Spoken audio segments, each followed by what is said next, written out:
ಮೊದಲನೇ ಪ್ರಶ್ನೆ, 2025ರ ಭೌತಶಾಸ್ತ್ರದ ನೊಬೆಲ್ ಪ್ರಶಸ್ತಿಗೆ ಯಾರನ್ನು ಗೌರವಿಸಲಾಗಿದೆ?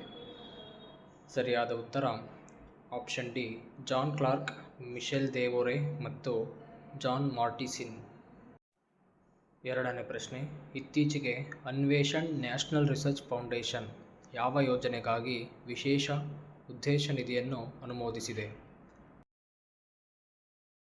ಸರಿಯಾದ ಉತ್ತರ ಆಪ್ಷನ್ ಸಿ, ಸಂಶೋಧನೆ ಅಭಿವೃದ್ಧಿ ಮತ್ತು ನವೋದ್ಯಮ ಯೋಜನೆ.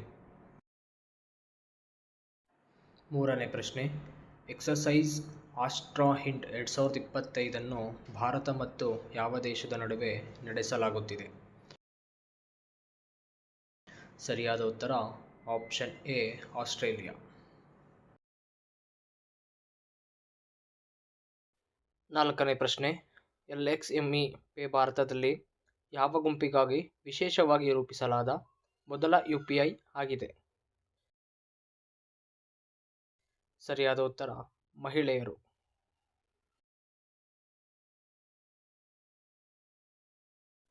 ಐದನೇ ಪ್ರಶ್ನೆ, ಲ್ಯಾಟಿನ್ ಅಮೆರಿಕಾದಲ್ಲಿ ಯೂಥನೇಶಿಯಾ ಇಚ್ಛಾಮರಣವನ್ನು ಕಾನೂನಾತ್ಮಕವಾಗಿ ಅನುಮತಿಸಿದ ಮೊದಲ ದೇಶ ಯಾವುದು? ಸರಿಯಾದ ಉತ್ತರ ಆಪ್ಷನ್ ಸಿ, ಉರುಗ್ವೆ ದೇಶ.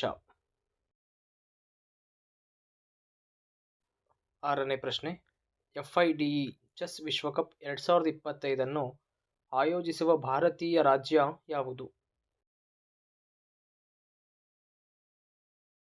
ಸರಿಯಾದ ಉತ್ತರ ಗೋವಾ ರಾಜ್ಯ.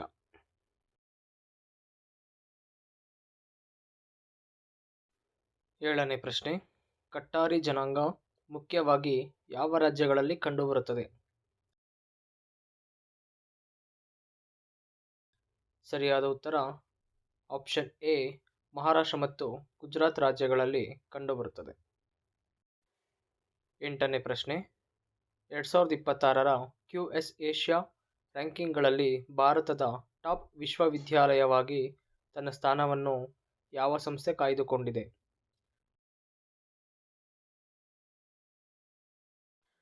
ಸರಿಯಾದ ಉತ್ತರ ಆಪ್ಷನ್ ಸಿ, IIT ದೆಹಲಿ ಸಂಸ್ಥೆ. ಒಂಬತ್ತನೇ ಪ್ರಶ್ನೆ, ದೇಶದಲ್ಲಿ ಪ್ರತಿ ಮಾಸವೂ ಎಲ್ಲ ಮಹಿಳಾ ಉದ್ಯೋಗಿಗಳಿಗೆ ಒಂದು ದಿನ ಪಾವತಿಯ ಮಾಸಿಕ ರಜೆಯನ್ನು ಅನುಮೋದಿಸಿದ ಮೊದಲ ರಾಜ್ಯ ಯಾವುದು?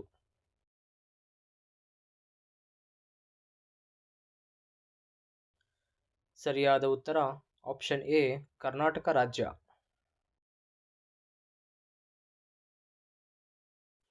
ಹತ್ತನೇ ಪ್ರಶ್ನೆ, ಪ್ರತಿ ವರ್ಷ ವಿಶ್ವ ಮಧುಮೇಹ ದಿನವನ್ನು ಯಾವ ದಿನಾಂಕದಲ್ಲಿ ಆಚರಿಸಲಾಗುತ್ತದೆ? ಸರಿಯಾದ ಉತ್ತರ ಆಪ್ಷನ್ ಡಿ, ನವೆಂಬರ್ 14ರಂದು ಆಚರಿಸಲಾಗುತ್ತದೆ.